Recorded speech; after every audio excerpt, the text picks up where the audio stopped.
When Abram was 99 years old, the Lord appealed to him and said, I'm El Shaddai, God Almighty. Serve me faithfully and live a blameless life. I'll make a covenant with you, by which I'll guarantee to give you countless descendants.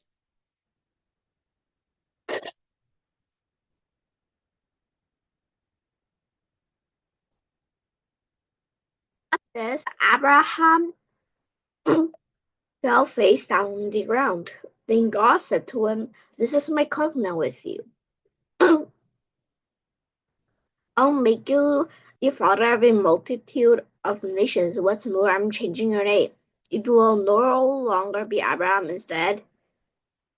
Abraham. Instead, you'll be called Abraham. You'll be the father of many nations.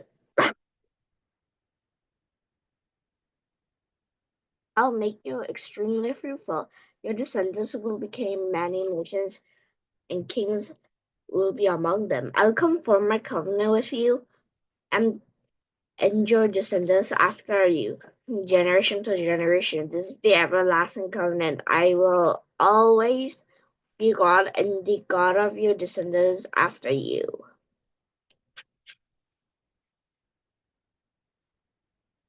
Then God said to Abraham, Your responsibility is to obey the terms of the covenant. You and all your descendants have this continual responsibility.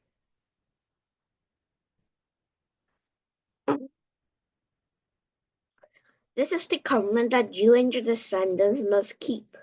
Each male among you must be circumcised. You must You must cut off the flesh of your foreskin as a sign of the covenant between me and you. From generation to generation, every male child must be circumcised on the 8th day after his birth.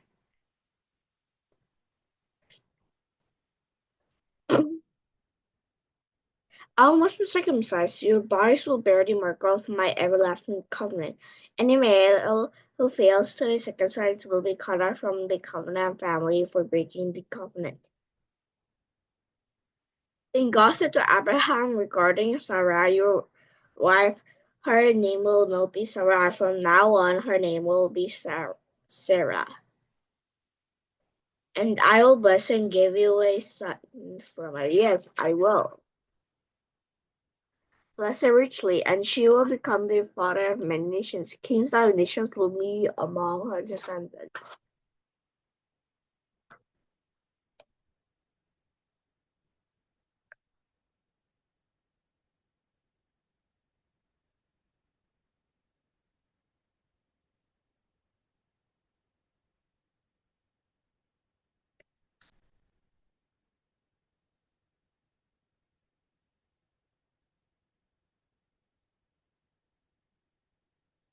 And Abraham bowed down to the ground, but he laughed to himself in disbelief. How could I become a father at the age of 100? Then he thought. And how can Sarah have a baby when she's 90 years old? So Abraham said to God, May Ismail live under your special blessing. But God replied, No, Sarah, your wife, will give birth to a son for you. You'll name him Isaac, and I'll confirm my covenant with him and his descendants as an everlasting covenant. As for Ismail, I will bless him also, just as you have asked.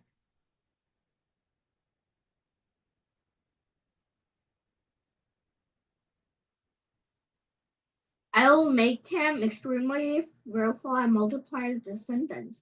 He will become the father of 12 princes, and I will make him a great nation.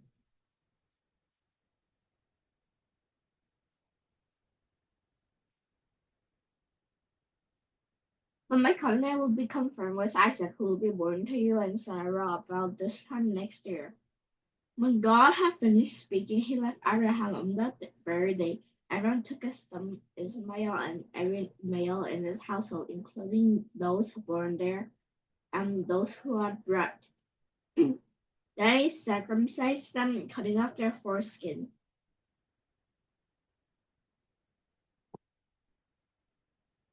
Just as God had told him, Abraham was 99 years old when he was circumcised, and Ismael, his son, was 13. Both Abraham and his son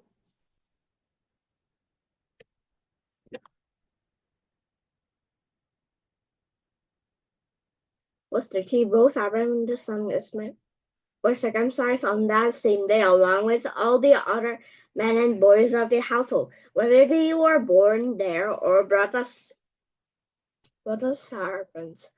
All were circumcised with him. The Lord appeared again to Abraham near the oak grove belonging to Mamre. One day, Abraham was sitting at the entrance to his tent during the hottest part of the day. He looked up and noticed three men standing nearby. When he saw them, he ran to meet them and welcomed them. Bowing low to the ground, "My lord," he said, if it pleases you, stop here for a while, rest in the shade for this tree, since water brought to you to wash your feet. And since you have honored your servant with this visit, let me prepare some food to refresh you before you continue on your journey." "All right," they said, "do as you have said." So Abraham ran back to the tent and said to Sarah, "Hurry, get 3 large measures of your blessed flour, knead it into a dough, and bake some bread." Then Abraham ran out to the herd and killed a tender calf and gave it to his servant, who was quickly prepared it. When the food was ready, Abraham took some milk and the roasted beef and served it to the men. As they ate, Abraham waited on them in the shade of the trees. "Where's Sarah? Where's Sarah, your wife?" the visitors asked. "She's inside the tent," Abraham replied. Then one of them said, "I return to you about this time next year, and your wife Sarah will have a son." Sarah was listening to this conversation from the tent. Abraham and Sarah was very old at this time. Sarah was long past the age of having children, so she laughed silently to herself. "How could a worn-out woman like me enjoy some pleasure, especially when my master, my husband, is also so old?" And the Lord said to Abraham, "Why does Sarah laugh? Why does she say, 'Can an old woman like me have a baby?' Is anything too hard for the Lord? I return about this time next year, and Sarah will have a son." Sarah was afraid, so she denied it, saying, "I didn't laugh." But the Lord said, "No, you did laugh." Then the man got up from their meal and looked at the Lord.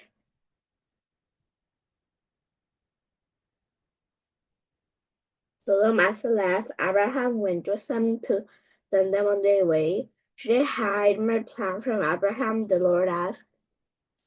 "But Abraham will certainly become a great and mighty nation, and all the nations of the earth will be blessed through him. I single him out so that he'll direct his sons and their families to keep the way of the Lord by doing what is right and just. Then I'll do for Abraham all that I have promised." So the Lord had told Abraham, "I have heard a great outcry from Sodom and Gomorrah because their sin is so flagrant. I'm going down to see if their actions are as wicked as I have heard. If not, I want to know." The other men turned and headed toward Sodom, but the Lord remained with Abraham. Abraham approached them and said, "Will you strip away both the righteous and wicked? Suppose you find 50 righteous people living there in the city. Will you still sweep it away and not spare it for their sakes? Surely you wouldn't do such a thing, destroying the righteous along the wicked, while you were treating the righteous and the wicked exactly the same. Surely you wouldn't do that. Should not the judge of all the earth do what is right?" And the Lord replied, "If I found 50 The righteous people in Sodom must fear the entire city for their sake.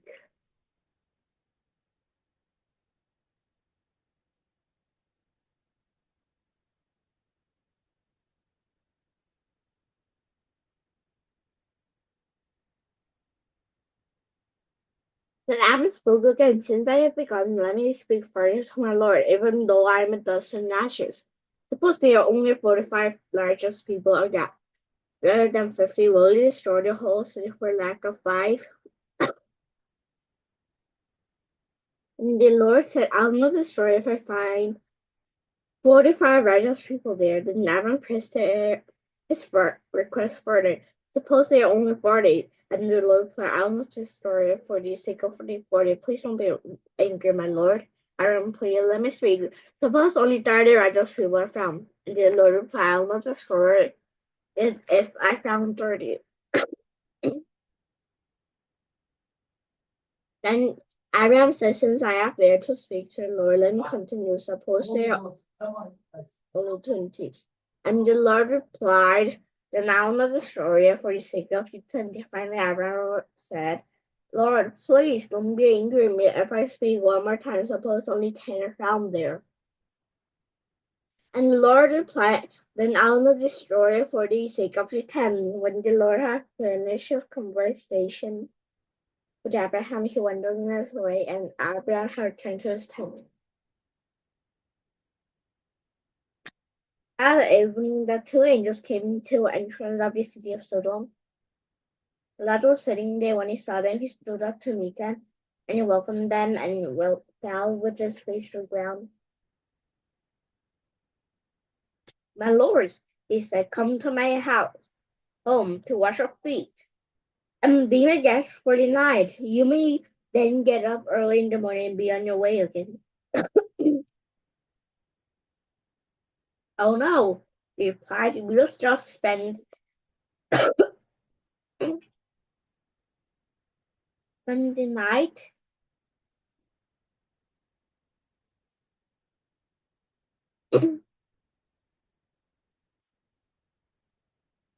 We'll just spend the night out here in the city square. Lot insists. So at last they went home with some Lot prepared a feast for them complete with fresh bread made without yeast, and they ate. But before they retired for the night, all the men of Sodom, young and old, came from all over the city and surrounded the house. They shouted to Lot, where the men who came to spend the night with you, bring them out so we can have sex with them. So Lot stepped outside to talk to them, shutting the door behind them. Please, my brothers, he begged, don't do such a wicked thing. Look, I have two virgin daughters. Let me bring them out to you, and you can do with them as you wish. But please leave these men alone, for they are my guests, and they are under my protection.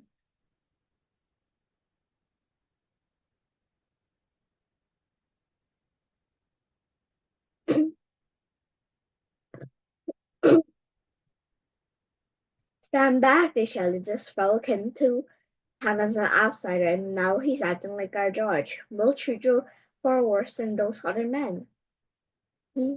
And they lunged to our Lot to break down the door. But the two angels reached out, pulled Lot into the house, bolted the door, then they blinded all the men, young and old, who were at the door of the house, so they gave up trying to get inside. Meanwhile, the angels questioned Lot, do you have any relatives here in the city? Yes, get them out of this place, your sons-in-law, sons, daughters, or anyone else.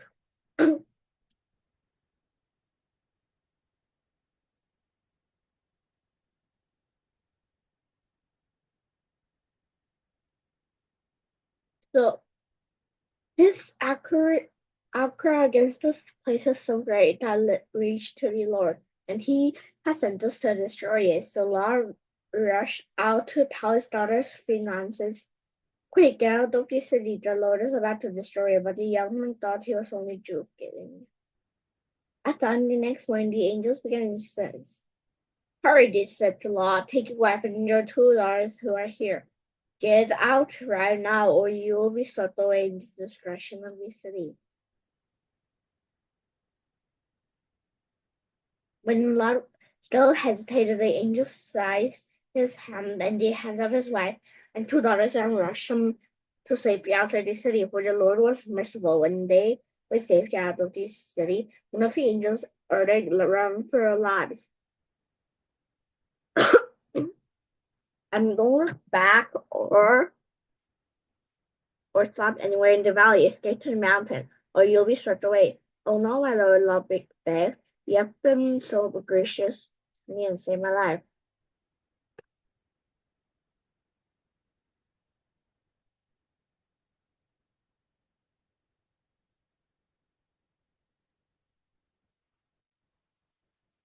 "But I cannot go to the mountains.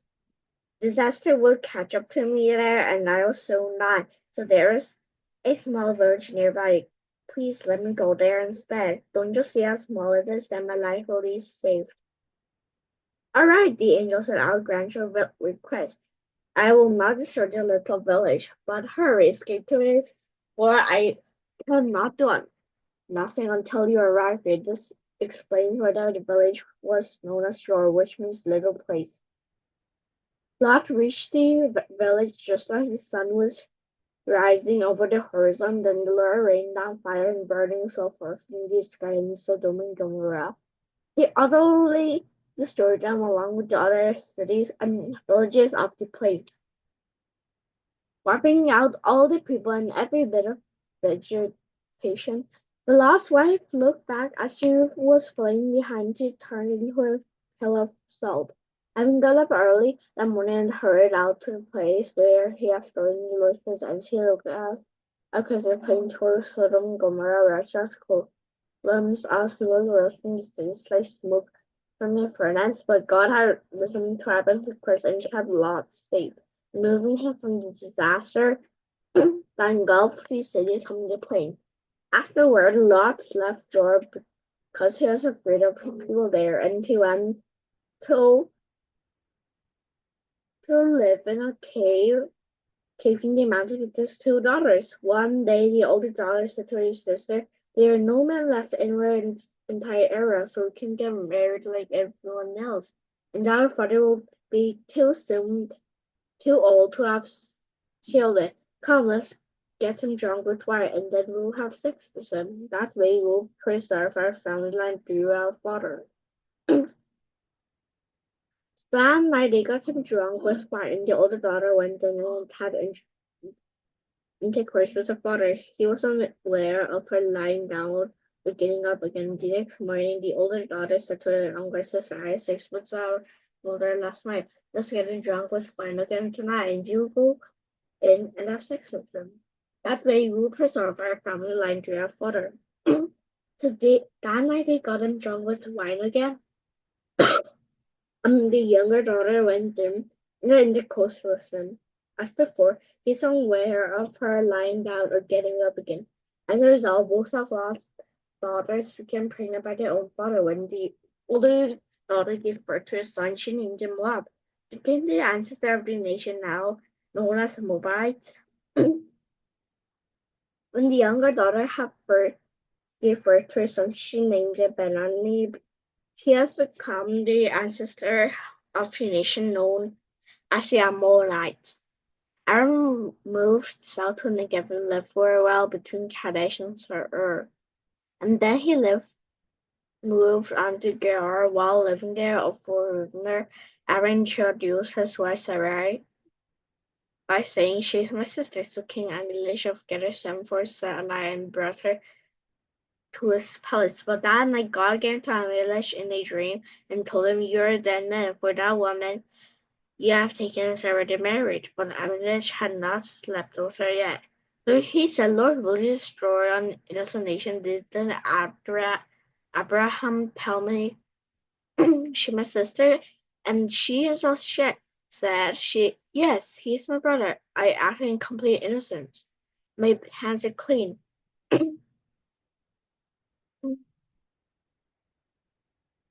In the dream, God responded, "Yes, I know you're innocent. That's why I kept you from sinning against me, and why I did not let you touch her. Now return the woman to her husband, and he will pray for you, for he's a prophet. Then you'll live." For if you don't return her to him, you can make sure that you and your people will die. Amalek got up early the next morning and called all his servants together. When he told them what had happened, his men were terrified. Then Amalek called for Abraham. What have you done to us? He demanded. What crime have I committed that deserves treatment like this, making me and my kingdom guilty of this great sin? No one should ever do what you have done.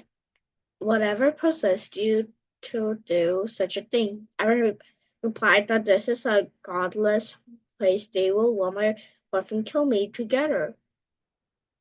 And she really is my sister, for we have both the same father, but different mothers. And I married her when God called him to leave my father's home and to, to travel from place to place. I told her, do me a favor. Wherever we go, tell the people that I am your brother. Then Amalek took some of his sheep and goats, cattle, and male and female servants, and they presented them to Abraham. He also returned his wife Sarah to him.